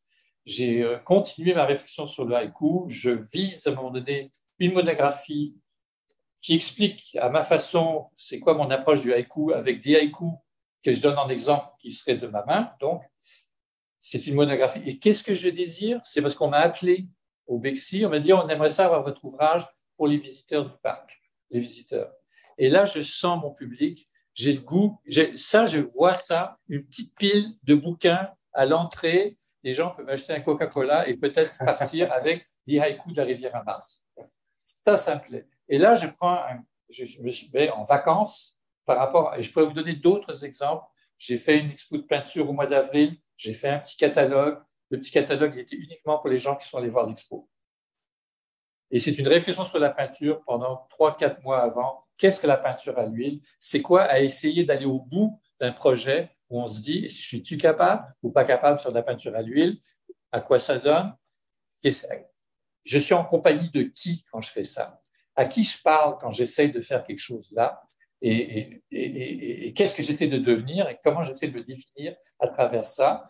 C'est un essai, ça fait une 40aine de pages. C'est un essai, tu vois, je l'ai dit spontanément là. C'est un essai, pourtant c'est plein, c'est comme un catalogue parce que c'est plein de reproductions de tableaux. Et puis je vise. Alors je ne sais pas si c'est lié. Oui, peut-être qu'effectivement, Luc, tu me confirmeras que quelque part c'est lié peut-être à la nature même de l'exercice. Peut-être que l'exercice essayistique ressemble plus à la lettre dans ce sens-là, une lettre s'adressant à tel public, cherchant à toucher des gens en particulier, sachant que dans tel contexte, parce qu'ils vivent telle problématique, ils sont déchirés par ou décartelés ou dans le doute ou dans l'attente de quelque chose. Et c'est là qu'on produit une parole, une pensée, on produit aussi des évocations poétiques, etc. Mais maintenant, écrire pour écrire, pour essayer de me retrouver au Salon du Livre de Montréal, je suis désolé, mais c'est plus moi ça. Je ne sais pas si ce sera de nouveau moi un jour, mais c'est plus moi. Parce que je l'ai fait. Hein. Des petites tables où je fais des signatures, puis il n'y a personne qui vient. C'est pas part de moi. Hein. Je ne parle pas d'autres mondes qui ont des fils comme ça. Mais non, ça n'a pas rapport avec le fait qu'ils viennent. Il y avait toujours des gens qui venaient, ça faisait des très belles rencontres. Certes, je ne peux pas paraître plus... Mais c'est ça que, vous voyez, donc, votre question sur le public, le non-public, le public n'a pas besoin de moi, et peut-être que je n'ai pas besoin de lui. Ils ont leur vie à vivre, moi j'essaie de vivre la mienne. C'est tout. Puis pourquoi est-ce que le geste littéraire aurait une espèce d'autorité qui fait qu'à partir du moment que je ressens quelque chose, il faut que je mette l'humanité au courant? Pour reprendre un peu et jouer sur la question précédente, la finesse de mes sentiments étant telle que vous ne saurez qu'être séduit. Non, c'est ça. Je pense qu'il y a une certaine humilité. Ça a coïncidé avec le fait que j'ai arrêté de manger de la viande, je crois. Intéressant. Je n'ai pas fait le rapport, là je l'essaye. Je ne sais pas ce que ça vaut. C'est une question que tu as soulevée en cours de route, sans savoir que tu citais Montaigne, en disant et puis pour qui écrit-on? Oui. Pour qui écrit-on? Et c'est une question que tu es en train de te poser toi-même dans ta pratique poétique, essayistique, en tant qu'écrivain. Pour qui est-ce que j'écris d'abord? Et tu as choisi de répondre. Tu sais, j'irai de façon sur une note plus drama queen, ce que tu viens de dire, j'irai plus loin en disant que j'ai comme réalisé. Alors vraiment, je suis drama queen, je m'excuse là, mais j'ai réalisé que on écrit toujours depuis la mort, que le fait même d'écrire, que l'institution littéraire elle-même installe un rapport de notre conscience et de notre sensibilité comme si on était dans l'après des choses, et que peut-être que c'est de mieux comprendre cette dimension-là que toute ma jeunesse, j'écrivais pour mes fantômes, c'est-à-dire des gens qui étaient décédés aussi. Donc, il y avait ce rapport à la mort, mais c'est pas moi qui étais mort. Moi, j'étais dans la vie, je leur envoyais des signaux, des messages de la vie pour leur expliquer comment la vie c'était, même sans eux. Et puis tranquillement, des phrases, des choses que j'avais lues. Je lisais Blanchot quand j'étais étudiant, mais j'ai rien compris au fait. Heureusement, j'ai lu. Ça a laissé quelque chose. Mais j'ai rien compris à l'époque. C'est comme si maintenant je comprenais mieux ce rapport à la mort. Donc oui, je sais pas trop c'est quoi la question de départ, mais qu'est-ce que tu avais dit? C'était ce. Oui. Enfin, pour qui écrit-on? Oui, pour qui écrit-on? Et tu dis qu'on écrit. Est-ce qu'on écrit pour ses fantômes? Est-ce qu'on écrit pour des vivants? Est-ce qu'on écrit pour une postérité de gens qui ne sont pas encore vivants, qui sont à venir? D'autres sont à venir. Certains existent, d'autres sont à venir. Pour ceux qui sont à venir, ou est-ce qu'on est peut-être dans quelle part je me situe? On croit pouvoir se situer déjà dans cet après, espèce de. C'est comme si l'écrivain avait ce fantasme qu'il sera le lecteur qui le ressuscitera. Et puis peut-être j'ai abandonné ça. Ça mérite d'être interrogé, ça.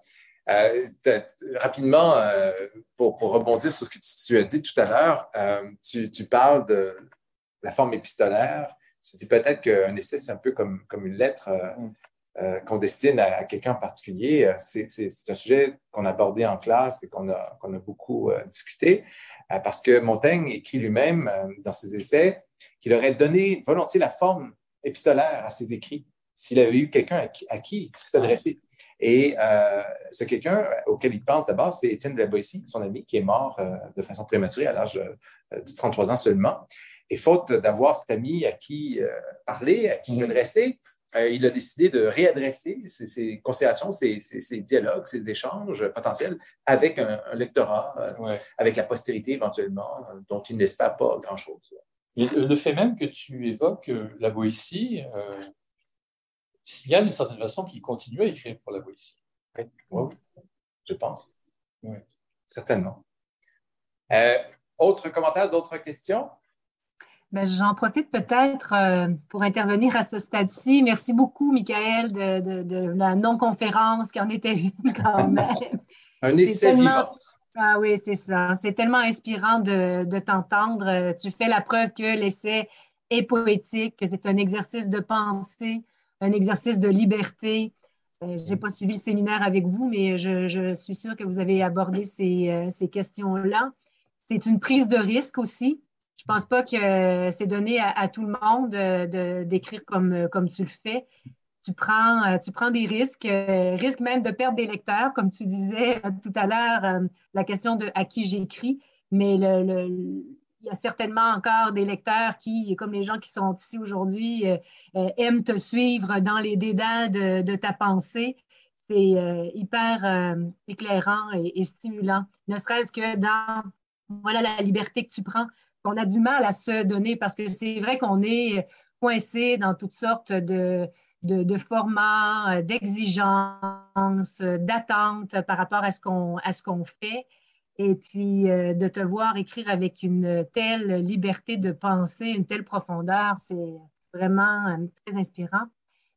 Pour ce qui est de l'enfant de Neptune, que je n'ai pas encore tout à fait terminé. Je voulais le terminer à temps pour le séminaire, mais bon, dans ma demande de subvention, là, je n'ai pas le temps de le Mais c'est en ce terminer. moment, oui. Oui, mais peut-être que tu apportes la réponse à cette question-là à la fin. Peut-être pas. On a besoin de répondre toujours aux questions de façon précise. Poser la question seule, parfois peut-être suffisant. Mais est-ce que l'écriture de cet essai-là, ou peut-être même de tous les autres essais, ne vise pas justement à déjouer ta carte du ciel, à déjouer les attentes, le déterminisme qui pesait sur toi avec cette carte qui t'avait été cachée? Je pense entre autres à l'enfant que tu décris, celui que tu étais dans le livre qui prend des risques avec sa bicyclette pour essayer de contrer le mauvais sort. Et c'est ça. Est-ce que ta prise de risque à l'écrit est pas un peu liée à ça, une volonté de déjouer ce qu'on avait cru écrire pour toi avant, Ouais, de ce que serait ta vie? C'est... Oui, donc prendre au sérieux tout d'un coup ce qu'on peut dire sur la déstabilisation, et tout d'un coup réaliser que c'est une belle idée, mais après il y avait un romancier sud-américain qui avait dit que il faut faire attention quand on crée des personnages de romans parce qu'ils peuvent venir frapper à votre porte après. Et oui, c'est une très très belle question et c'est en période électorale, c'est ce que les gens disent quand ils ne savent pas quoi répondre. Hein. Mais non, plus sérieusement, plus sérieusement, dans la, je sais, qu'est-ce qu'on essaye de déjouer? Il y a la, je vais y aller par là. Il y a la carte du ciel qui semble démontrer de façon géométrique quelles sont les belles influences que nous avons subies. C'est plutôt jupitérien que neptunien. Comme ça. Et le but de l'opération, c'était de montrer que Jupiter, même si le père était absent, que Jupiter aurait une bonne influence et que je ne sombrerais pas totalement dans la drogue et la pornographie. Bon, donc ça, c'était un bon point. Là. Mais donc, il y a ce côté. Mais est-ce que puis ça, je ne peux pas le mesurer, est-ce que dans l'enfant, ou presque plutôt adolescent, donc finalement déjà, que j'étais, est-ce que j'avais conscience est-ce que je pouvais mesurer la dimension de l'ordre symbolique, c'est-à-dire prendre compte à quel point nous sommes à l'intérieur d'un ordre symbolique qui détermine notre façon de penser, de percevoir, etc. Et dans la mesure où, prenant conscience de cette chose-là, essayer de déjouer. Je pense qu'on est davantage, mais c'est lié certainement, on est davantage pris avec soi-même comme un réservoir inépuisable d'émotions impossibles à vivre. Wow. Ouais. Avec une carapace que l'on se crée pour ne pas être en contact avec ces émotions-là, pour ne pas les vivre. Et puis pour interpréter certaines expériences de notre vie sur un modèle plus idéalisant ou plus dans l'ordre du fantasmatique, au sens d'un premier sens du fantasme, c'est-à-dire une réécriture qui nous met à notre avantage, qui nous permet de gérer nos émotions et de nous stabiliser Donc, s'il y a un ordre, quelque chose à déjouer et une carapace à démanteler, ça serait plutôt celle-là. Mais en quoi les deux sont pas... Oui, ça peut-être ça serait une réflexion à mener. Mais certes, je crois que toute notre vie, on a des émotions avec lesquelles on n'a pas envie de jouer parce que c'est comme trop. Et puis arrive un moment donné, on a envie de... Est-ce que ça bouge encore là-dedans? Est-ce qu'il y a encore de la vie? Est-ce que ça ne m'a pas tué de l'intérieur? Est-ce que ces ressentiments, ces rages, ces colères, ces solitudes très grandes, ces incompréhensions, que tous les enfants vivent, à des degrés différents, mais que tous les enfants vivent. Est-ce qu'à la mesure où elles restent en nous et qui nous ont étouffé une part de nous-mêmes et sclérosé une part de nous-mêmes, en quoi c'est mort? Est-ce qu'on laisse une partie de soi-même en quittant l'enfance, quoi? Parce que l'enfance, c'est beaucoup de beaux souvenirs, mais c'est beaucoup de choses difficiles aussi. Donc, c'est ça qui fait que il y a effectivement toute une espèce de recherche du temps perdu, là, de retrouver un enfant. Il est un peu idéalisé, bien sûr, parce que le placer sous l'éclairage de Jupiter et Saturne, c'est quand même un bon truc, non? Essayer de faire mieux. C'est quand même une bonne façon de me présenter sous un jour comme un petit satellite mercurien, je ne sais pas, qui... Et donc, il y a une démarche de réappropriation de l'enfance avec quelque chose qu'on comprend au cours de sa vie, c'est que ce que l'on est, c'est ce qu'on invente aussi. C'est le récit qui nous porte à l'époque et aujourd'hui. Le récit qu'on a fait du passé, mais aussi le récit qu'on se donne de soi-même en ce moment même. J'écoutais un auteur espagnol, là, c'est Marias, qui disait comme ça qu'on est l'invention de soi-même. Donc, il y a des formules qui sont un peu excessives, certes, parce que je suis un ancien marxiste, je sais qu'il y a du déterminisme économique, politique, et c'est un peu simple de se dire qu'on peut se réinventer, là non. Mais ce que je veux dire par là, c'est que dans quelle mesure ce passé aussi, c'est pas en fait aussi des récits dans lesquels des récits, ce ne sont que des fictions, finalement des récits dans lesquels j'ai figé une certaine émotivité. Tout comme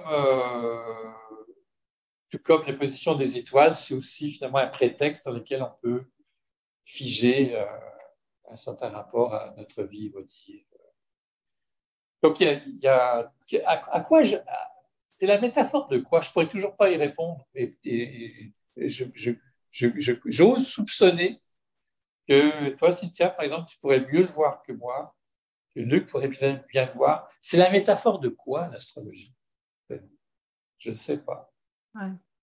Mais j'ai senti que ça serait une métaphore très importante. Il y a quelque chose en jouant avec l'astrologie, je jouais avec quelque chose que je pourrais pas, dont je ne saurais pas parler, mais ça me permettait de tenter d'en parler. Ouais. Ça revient peut-être un peu à la question de Jean-Philippe de tout à l'heure, la quête de spiritualité qui est une quête de transcendance. Ouais. Et puis si on évacue la religion de ça, ben, il reste encore la physique et l'astronomie qui nous permet de nous penser dans un élan vertical. Et peut-être c'est une façon de répondre aussi à quel est le sens de tout ça, quel est le sens de l'existence, puis de trouver une réponse à différents endroits. On la cherche dans la philosophie, on la cherche dans la science, on la cherche tantôt dans la religion, et pourquoi pas dans l'astrologie. C'est toujours déjà, je pense, une réflexion existentielle que tu mènes. Oui, mais on sait bien que dès que tu mets le mot existentiel, c'est quelque chose, ça vient de s'éteindre. On ne sait plus de quoi on parle. Il y a trop de courant qui est passé dans la lampe, l'ampoule, elle éclate. Mais il y a un élément que je veux quand même il y a un élément quoi ça me fait penser, là. Je ne sais pas si ça... Puis le rapport qui est fait avec Hulin et le discours religieux, c'est vrai que là, il y a quelque chose avec le discours religieux, le discours astrologique. Plutôt que de démontrer la très grande érudition sur un sujet donné, en convoquant tous les auteurs qu'il faut, en ayant lu tous les ouvrages qu'il faut avoir lus, peut-être c'est un truc où on se jette dans les flammes, quoi. On s'ébouillante, on est prêt à s'ébouillanter, quoi. On se jette pour voir comment on va sortir en courant. Oui, l'épreuve du feu. Oui. Ça me fait penser, oui. ça me fait penser aux satellites qu'on a jetés que la NASA a jeté oui. sur le météorite cette semaine pour essayer d'en dévier la trajectoire. C'est un bel essai. Est-ce que Michael voulait dévier la trajectoire de l'astrologie ou la sienne propre? La question se pose. Merci pour cette belle question, Cynthia. Merci, Cynthia. Oui. Est-ce qu'il y a d'autres commentaires, d'autres questions? Nelson? Je ne veux pas voler le tour de table à personne. C'est d'autres questions. Ça va? Allez-y. Je reviens à la charge, en fait. Je m'interrogeais, entre autres, vraiment sur la place en recherche de l'essai. Et puis vos exemples étaient parlants, justement. Vous avez écrit sur le haïku, vous avez écrit sur la peinture. Et malgré votre grande modestie, il y a quand même un travail d'érudition derrière ça. Donc, c'est un travail intellectuel qui mène la réflexion. Et là, j'en fais appel justement au fait des deux chapeaux que vous portez. Vous êtes aussi chercheur, vous êtes aussi universitaire. C'est quoi la légitimité de l'essai aujourd'hui en recherche? Est-ce qu'on peut encore s'y référer justement de par le flou qui le définit ou l'indéfinit, justement? Là? Est-ce qu'il y a encore une place officielle, intellectuelle pour l'essai ou justement elle est en marge et si on y touche, il faut quand même toujours appuyer ça avec tout le reste, là, la référence là, académique et compagnie. Moi, je suis dans une situation assez privilégiée, je dirais, parce que c'est comme si j'avais dit assez de bêtises que les gens pensent que s'ils continuent à me laisser dire des bêtises, peut-être que je dirais quelque chose d'intéressant à un moment donné. Et j'étais invité, par exemple, au mois de mars, dans un colloque à l'UQAM sur la communication animale. Et j'ai développé un truc qui m'a beaucoup intéressé parce qu'il y a longtemps, d'ailleurs c'était à ce moment-là une approche poétique. J'étais sur l'île Bonaventure, je me suis intéressé au foot-bassin, après je me suis intéressé à quelles étaient les études. Donc, quelques années après, je ne suis pas retourné en Gaspésie depuis, donc, mais disons qu'à partir de cette première prise de... Je me suis intéressé donc, aux études qui avaient été faites sur les foot-bassins, leur communication. J'ai des bernages devant chez moi, donc j'ai développé un discours là-dessus. C'est-à-dire examiner les différentes théories sur les moyens de s'orienter dans l'espace des bernaches, par exemple. Est-ce que ils sont magnétosensibles? Est-ce que c'est les étoiles? Tiens, elles font l'astrologie et géographie. Est-ce que c'est une cartographie du littoral? Est-ce qu'il y a un élément sonore? Est-ce qu'il y a tous ces aspects-là pour arriver finalement à quelque chose qui là, je ne vais pas rentrer trop développer ça parce que je peux passer des heures là-dessus, là, puis je peux même commencer à faire des cris de bernache, c'est peut-être mal approprié. Mais concevoir qu'il n'y a pas que notre propos, notre erreur, c'est d'essayer de prêter à la bernache une espèce de conscience dans laquelle on pourrait mettre une carte, par exemple. Et concevoir les bernaches comme un tout, qui soit à la fois une conscience et une masse organique d'oiseaux en migration, en déplacement. Là, je dis ça de façon c'est un peu raide, mais en fait, ça ressemble à peu près à ça. Donc, essayer de dépsychologiser, démentaliser, puis de penser plus en termes de... Bon, on va parler de phénomène collectif, la migration comme phénomène collectif, etc. Et puis, à un moment donné, donc je me suis intéressé au bassin, j'ai observé de près, les bernaches, etc. Puis là, il y a des moments poétiques liés aux bernaches, à travers, par exemple, certains dialogues que j'ai pu avoir avec des amis à Mastoyache, qu'est-ce que voient, comment les chasseurs Inuits, voilà, Bernard, toutes sortes de ou bref, des moments poétiques quand vous voyez que pendant des semaines après, vous avez une bernache seule, elles ont toutes migré, puis il y en a une qui attend son partenaire, mais vous savez bien que son partenaire il a été tiré, elle attend son poète, et puis là vous pensez au fait qu'elles sont en couple pour la vie. Il y a toutes sortes de façons de vivre ce phénomène. Et puis, ce qui est arrivé, c'est que j'étais invité par l'Association des écrivains de Sagani, youpi, et qui donc a fait cet événement, organisé cet événement à l'Auberge des 21.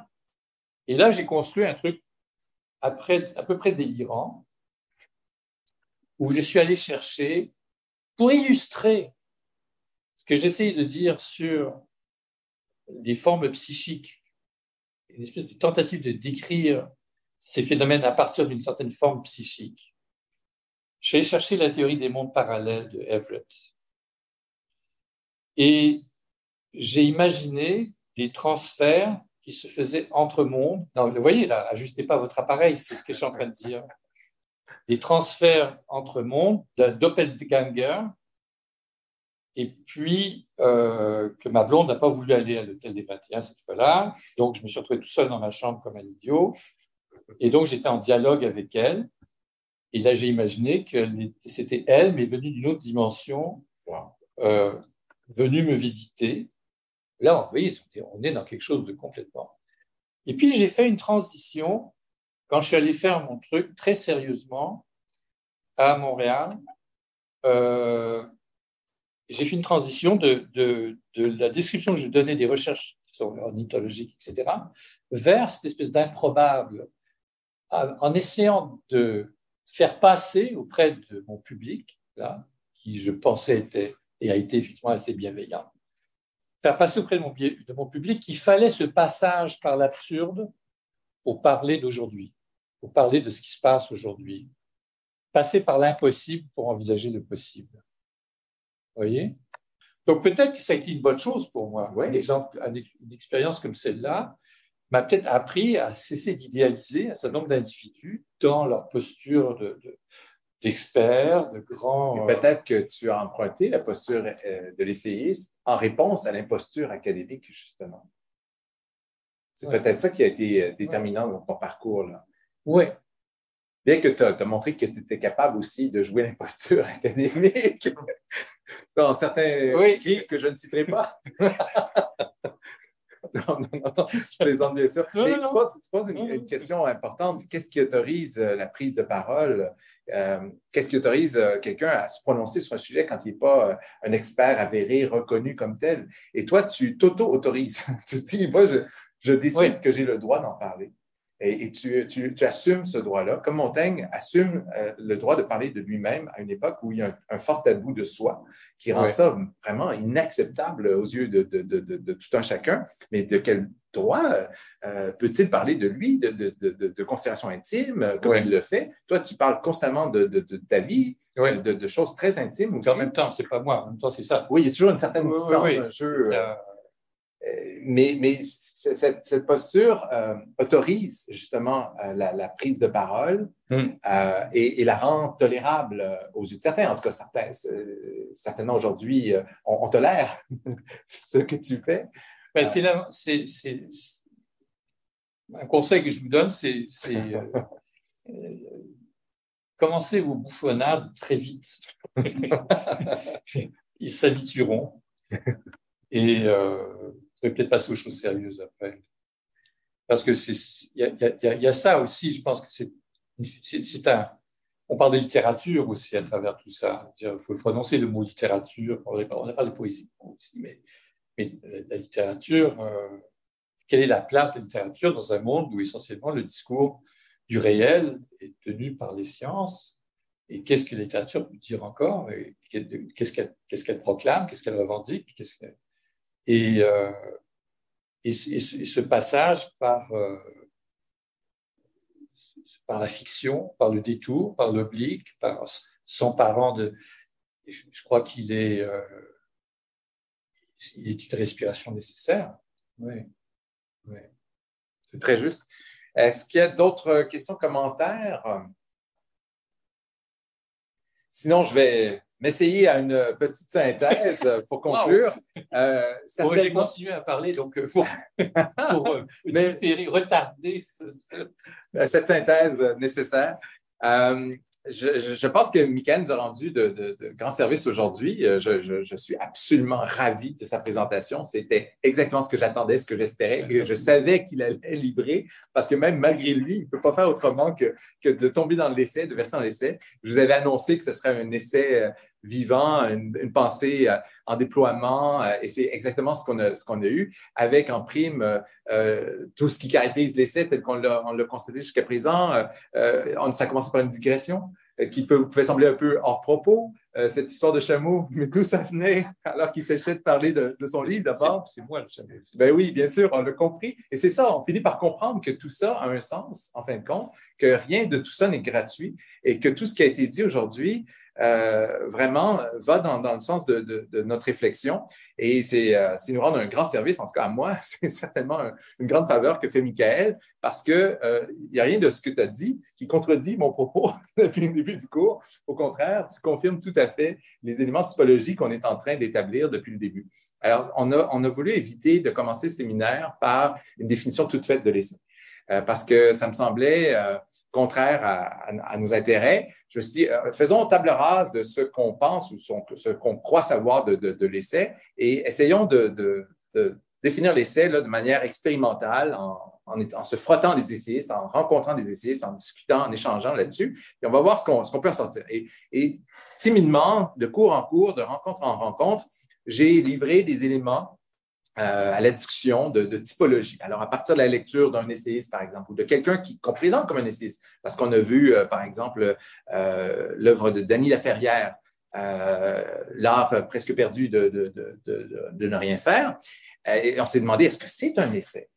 Est-ce que c'est un essai ou c'est pas plutôt un recueil de chroniques ou de la poésie? Comme on est un peu confronté à ces questions en parcourant ton œuvre, est-ce que c'est vraiment un essai ou est-ce que c'est pas un poème ou est-ce que c'est pas les deux?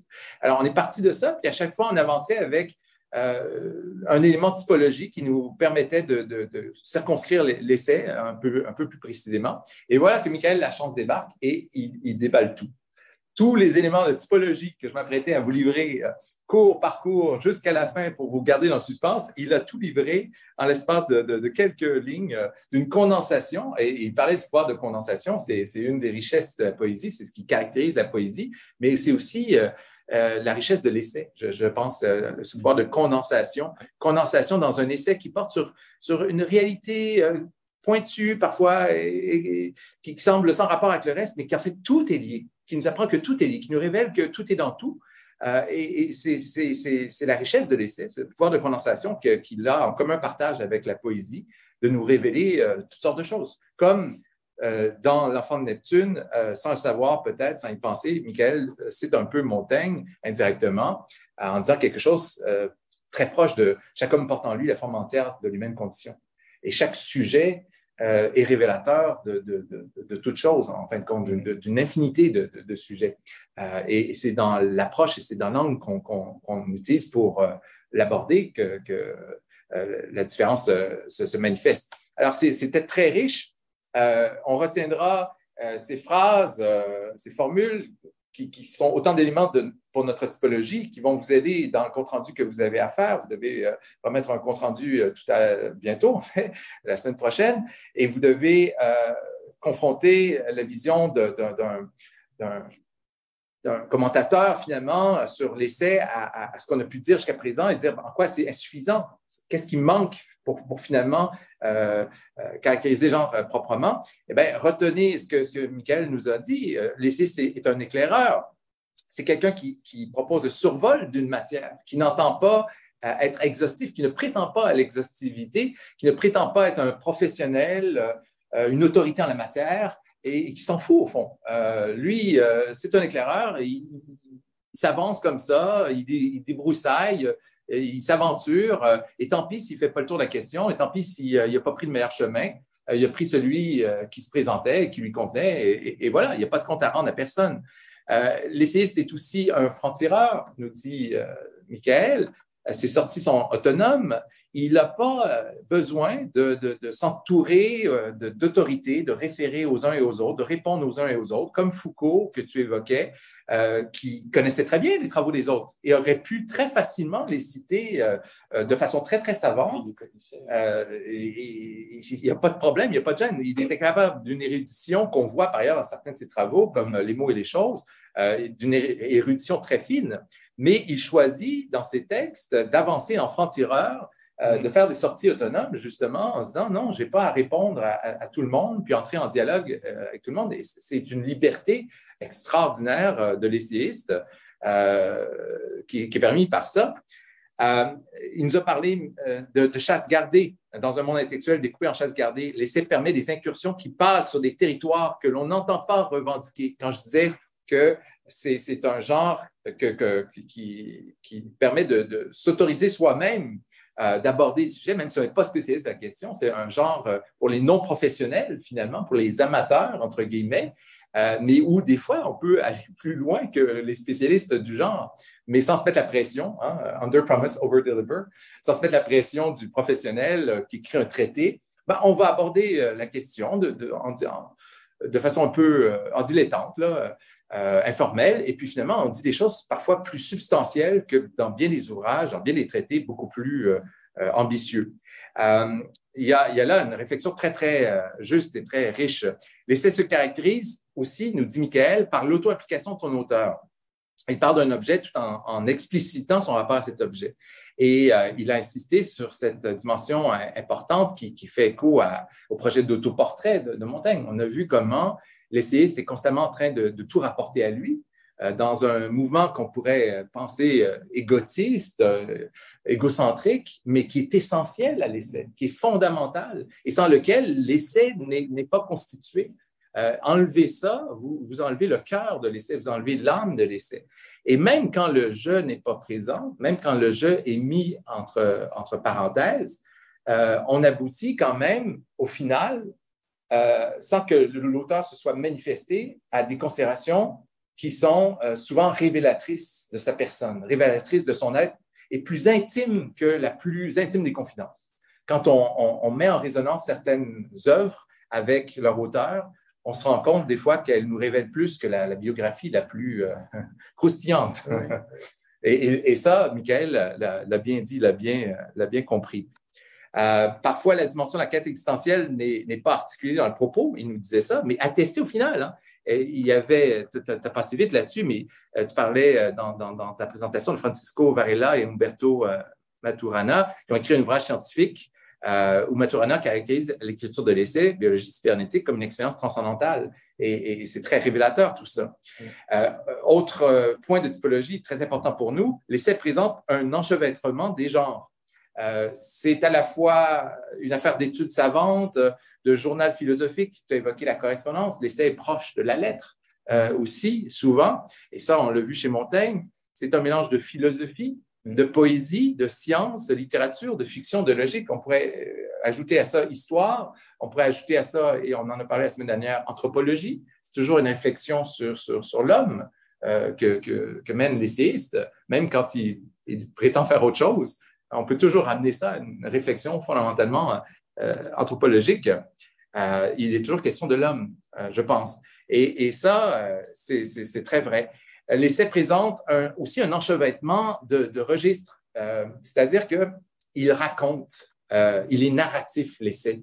Comme Montaigne, pas Montaigne, mais c'est intéressant comme lapsus, comme Michael a commencé sa présentation par une narration, par une fable. Mm-hmm. Alors, on pourrait se dire, ben, on n'est pas dans l'essai ici, mais oui, l'essai est capable de toutes ces modalités-là. L'essai est capable de raconter, il est capable de renseigner, il est capable de verser dans l'anecdote la plus loufoque, la plus désinvolte, la plus banale, en même temps qu'il est capable d'argumenter. Il est capable d'indignation, il est capable d'exaltation. Il mobilise, disait Michael, avec des côtés sérieux et des moments légers. Il rejoint la contradiction de l'existence, où c'est triste, où c'est si triste qu'on ne peut qu'en rire dans son absurdité, où c'est drôle à en pleurer. Et je pense que là, on nous révèle quelque chose là, de très, très profond sur la nature du genre. Et j'en sais gré à Michael de nous avoir éclairé de si belle façon aujourd'hui. Et je ne suis pas déçu par mon ami, par mon invité. Merci beaucoup. C'est une très, très belle invitation. Et comme je l'ai mentionné tout à l'heure,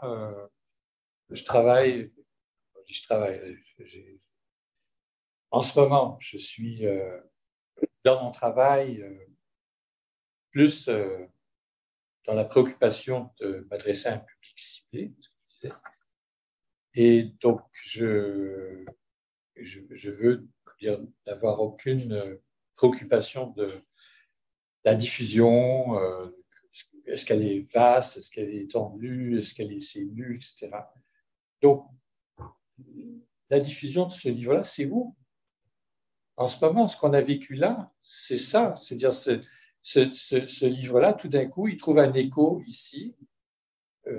Vos commentaires font partie de cette aventure qui a commencé avec une lecture d'une phrase de Borges, qui a mené à, je m'intéresse à l'histoire de l'astrologie, qui a mené à ramasser des histoires d'enfance, qui fait qu'à un moment donné, je mets ça dans un...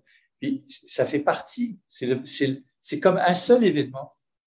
Et le bonheur de la chose, c'est d'en faire partie. C'est comme se créer une famille.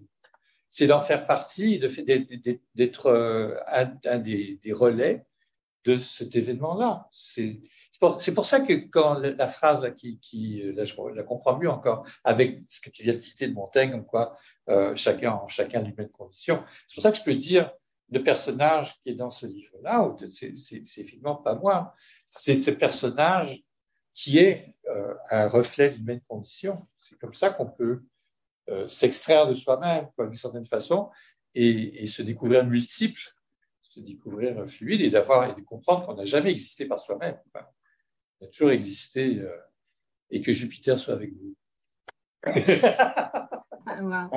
On ne saurait mieux conclure que sur ces paroles. J'allais citer Hugo qui dit quand je parle de moi, je parle de vous. Oui. Et qui rajoute Ah, insensé, qui croit que je ne suis pas toi.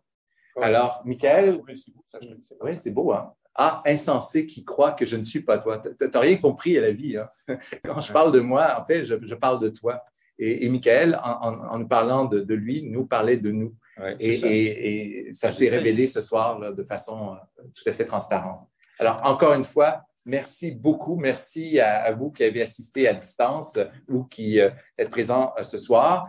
On va conclure là-dessus. On va rester sur Zoom peut-être pour discuter de détails de cuisine, notamment pour la remise du travail. Mais pour les autres, merci. Je vous donne congé. Merci beaucoup de l'invitation. Très heureuse d'avoir participé à cet événement, justement. Merci de m'avoir adopté dans la famille du séminaire pour ce soir à l'occasion de la visite de Michael. Bienvenue n'importe quand. Merci. Bonne continuation. Merci. Salut.